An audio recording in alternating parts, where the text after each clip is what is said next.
Hello guys, Gareth here. So things probably look and sound a bit different from my last quite a few spat of videos. That's because this video is being recorded on my camera. Yes, the thing that I haven't recorded a video on for a number of months now. Might as well get some use out of it. Actually, there is some other reasons why I'm using my camera right now. I apologise for the poor lighting, for potentially the poor sound, for the poor everything. I have a few things to explain to you guys. I'm going to take a swig of this milk. Seems fitting in some ways. So, I alluded to in my most recent video. Was that my most recent video? I'm trying to think. Yeah, I think it was in my most recent video. I alluded to the fact that something could be happening on Saturday. So, long story short, and I will be getting onto the good part of this video, or the more positive part of the video, but first we need to get the negative aspects out of the way first, and then we'll move on to the positives. What I was alluding to is that I've been a bit of a stupid bugger this month and spent a little bit too much money. Well, that and my mum called me up on Friday and said, you know, me, you and Casey are going to go out for a meal tomorrow, meaning I got to, you know, pay my way for that meal. I thought, oh shit, I don't really have the money for this, yada yada yada. I think you know where this is going, guys. So, what I was alluding to in my last video was the fact that I'm going to have to find some money from somewhere. As you guys know, I've just gone on a bit of a box set binge. I got The X-Files, I got Millennium, I got 6 Feet Under, I got Friday the 13th, which I've kind of wanted to show off in this video. I'm not sure quite where that is. I got all those box sets. It left me a bit short, and then my mum says, yeah, you know, let's go out for a meal. So despite me saying at the beginning of the month I'm going to budget better, blah blah blah, I don't listen to myself at all and completely pissed it all into the wind, and I was pretty pissed off with myself, to be completely honest. Just to let you know, I don't want any sympathy, anything. It was my own stupid fault. And having just gone on a box set binge, I didn't really want to go and sell some box sets, to be completely honest. Because I could have sold a smattering of box sets and been absolutely fine. But I didn't want to go and sell box sets. And to be honest, some of the box sets I would be selling are either rare, I've bought them several times, and don't really feel like selling them again. I can't sell my Xbox One, at least morally I can't, because Luke bought that for me. So, I was left with not a lot of choice but to sell my phone, because I needed the cash quickly, because I needed to be confident in the fact that I could afford to go out for a meal Saturday evening. Some people may turn around and go, why didn't you just say to your mum you couldn't afford to go out? There are many things I could have, maybe should have done, but I went down my own avenue, and that is that. To be completely honest, part of me going down this avenue was to try and teach myself a lesson. I don't know whether I'm going to come out on the good side of it or not, but we'll see where things go. So before going down and selling my phone, I looked into CX's website and various other websites to see what I could get. CX had a Sony Xperia Z2 for £150, B grade, unlocked. Was 02, I think it might have been 02. Brilliant. I thought I want to go down, sell my phone, get the money, and then buy that as a phone, essentially. So I'll be trading a S7 for a Galaxy, a Xperia Z2, and still have cash to spare. So I got down to CEX, walked into CEX, long story short, they didn't have any money. That pissed me off quite a bit. I said no worries, walked out, jumped through a lot of hoops. I'm not necessarily going to go through the hoops I've jumped to. Got some very interesting comments from an O2 member of staff. Finally managed to sell the phone to Game. They gave me £240 for it. I then went from Game back to CEX to buy the Z2. Phone on display, they took it off the display podium thing, whatever, you know, the stand. And then a guy walks behind the person serving me and goes, that phone was boot looping, meaning every time you turn it on, it just resets over and over and over again. A problem that occurs when you try and flash ROM to it, or you disconnect the power suddenly while it's doing something. I reckon, if I'm being completely honest, having done some research on the Z2, that the person who bought it tried to sideload Nuggets onto a Nugo, because Nugo isn't officially available for the Z2, but you can sideload it, and I reckon he was trying to sideload it, buggered it up, and then took it back to CX saying, oh, it's boot looping, is what I think. Anyway, I could be wrong, you know. So I thought, shit, okay. I looked around and there was a Note 2 there. Asked for the Note 2, they brought the Note 2 out, there's some sort of problem with that. Bollocks, I thought. Then we tried a Galaxy Ace or a Galaxy Y, there's a problem with that. Then tried some Tesco phones, because supposedly O2 provide Tesco service. Nope, that didn't work. Finally went to walk out with a Galaxy Ace or another Galaxy Ace or another Galaxy Y. Got 2 steps outside CX before it came up saying, please enter your PIN code or your code to unlock the services for this device. Spun back round, went back into CX, and I walked out with this. This is a Dorophone 8030. Now, it is a serviceable phone. I'm not going to necessarily poo-poo in that regard. It's just that this phone is meant for people, for senior citizens, or for people who don't necessarily know how a smartphone works. In other words, the UI treats you like an idiot in more ways than one. And it's really getting on my tits. Another major problem about this phone is that I can barely hear anybody when using it as a phone, which means it doesn't function as a phone very well. I was talking to Luke earlier on WhatsApp, and even he stated that the speaker or the microphone isn't brilliant on it. Also, it doesn't seem to work with Spotify very well. You go to play a song on Spotify, it plays for a second and stops. Also, it won't pair up to my Bluetooth receiver because there's no NFC on here to, of course, tag it and then allow that to work. At least I don't think there's any NFC unless that's an NFC button, and I'm not even realising that's an NFC button.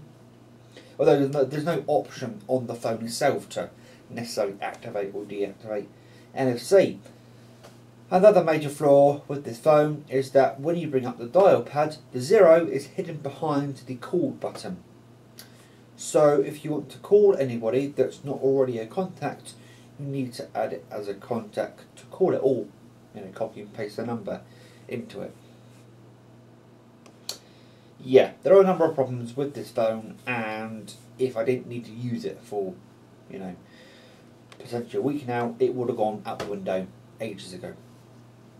So, with the money that I got from CEX, I've been looking for a phone, basically. I was originally going to keep this until next month, when I've got a buttload of overtime coming and that I can afford to get another phone. However, yeah, let's just say I've sped up my look for a phone. After bidding and looking at various phones, I have settled on getting a HTC M8.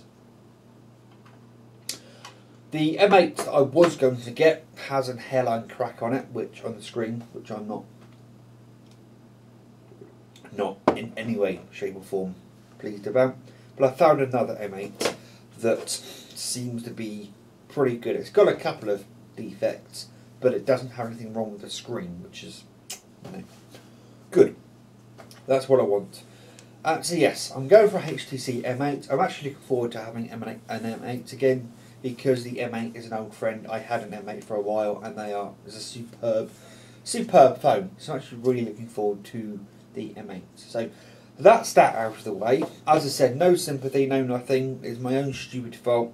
You know, I should have been a lot more careful and realised what was going on with various things. To get into the positive side of things, I'm going to take some of these bits and bobs off, and we are going to take a look at my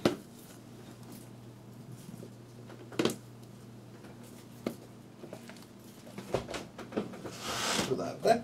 My Millennium sets. These came the other day. Two of them, i.e. seasons 1 and 2, are completely brand new, still in their cellophane wrap. And this is season 1, clearly looking a bit more dog-eared and a bit more used, shall we say. But each set, if I can get them out, comes in a thick keep case. You open up the keep case, there's the discs. Is it 6? 1, 2, 3, 4. 1, 2, 3, 4, 5. 5 discs per season, if I'm not mistaken. Oh, there are 6. There's one hiding behind there, would you believe it or not. But it also comes with a episode guide, which I'm going to put down there for now. There's an actual episode guide, I'm just going to find out. Yeah, it's an actual episode guide, so there we go. And there's also an advert in there for the X-Files sets, because if you didn't know, Millennium is a crossover. It's a spin-off, sorry, of X-Files. In fact, it's set in the same universe as the X-Files, as there is actually a crossover episode in, I believe, season 7 of the X-Files. So that's that, and of course season 1 and 2 is still sealed. I'll probably do a special feature video at some point on cellophaning this, and maybe talking a bit of shit while I do so. Why not, hey? If I don't talk enough shit already. And of course, the other day I did get the Friday the 13th box set. This is the Region 1, the US box set. By the way, Jason's hockey mask is embossed. These letters are embossed. These letters are embossed. Those letters are embossed. It's a really nice set, actually. Now, I said in a video previously I wasn't sure why this set was so expensive. A commenter, thank you very much, stated that apparently this is one of the only collections, or probably is the only collection, maybe the Blu-ray has this, I don't know, with all films uncut in their uncut format. Because of course, a lot of these films would have been cut for TV, obviously. So, yeah, makes a lot of sense. So each, well I say each, but each keep case is a slim keep case with a synopsis of both films on the back, and then you get 2 films per disc. Now when I initially saw someone show this off, there we go, you can tell it's a US DVD because it actually has an R rating as it's restricted. You can tell, sorry, yeah, when I was seeing somebody review this on YouTube, somebody else on YouTube, I was a bit with it being on 2 discs. But seeing as most of the films are barely an hour and a half, and you can actually fit about 3 to 4 hours of footage onto a DVD before you start getting degradation of quality, 2 films per disc is not actually that bad. Obviously each movie is simply just a movie. There are a couple of options, with some of them with how you want to watch them, but for the most part they are what they are. If I now, oh,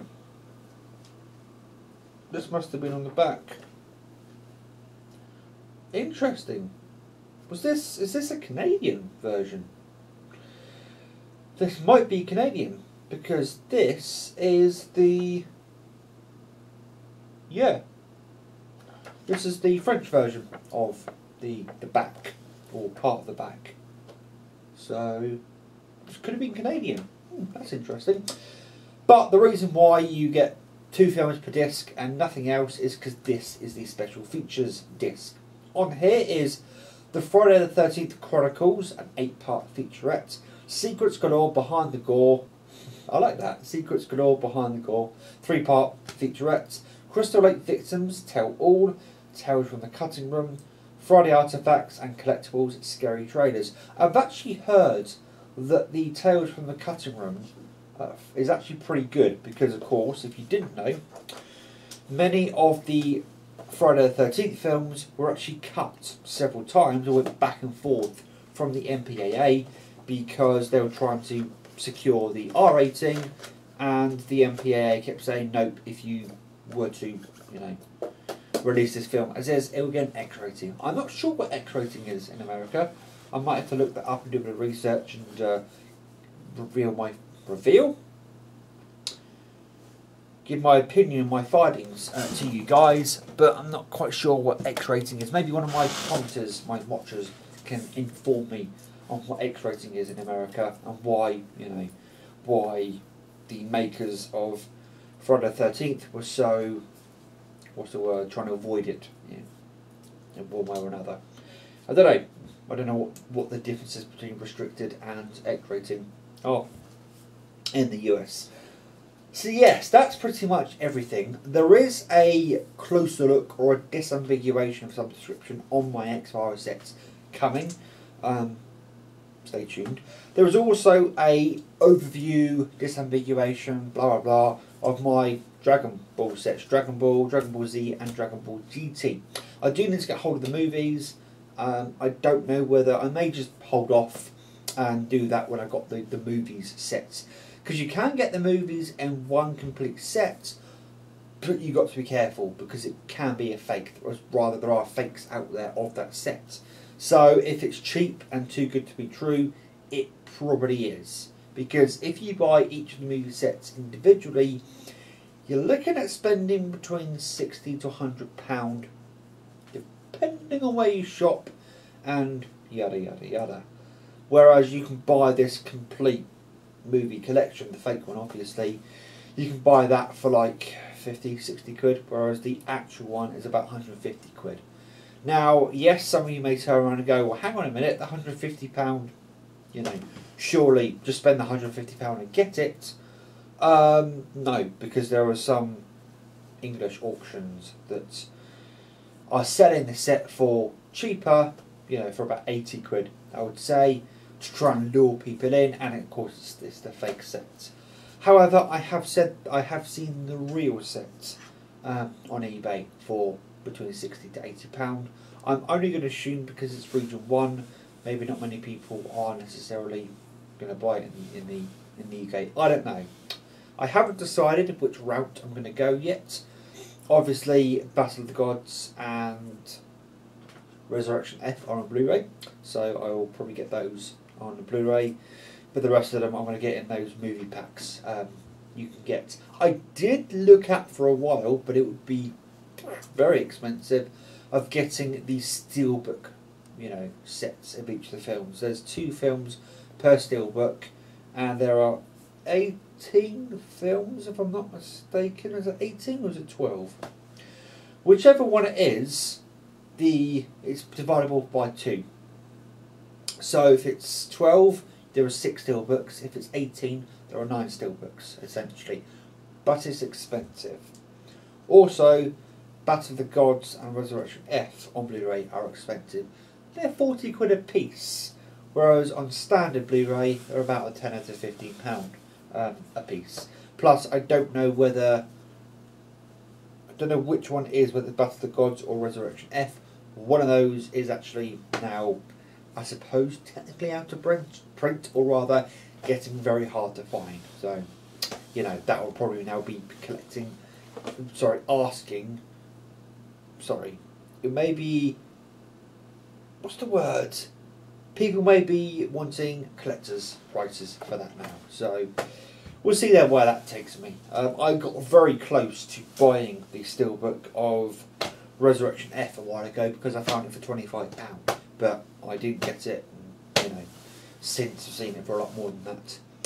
Anyway, guys, this is the video. I have just said to you that, you know, there could be some videos on the go, but at the same token, I don't have a phone right now. Sorry, I do. It's not a brilliant phone.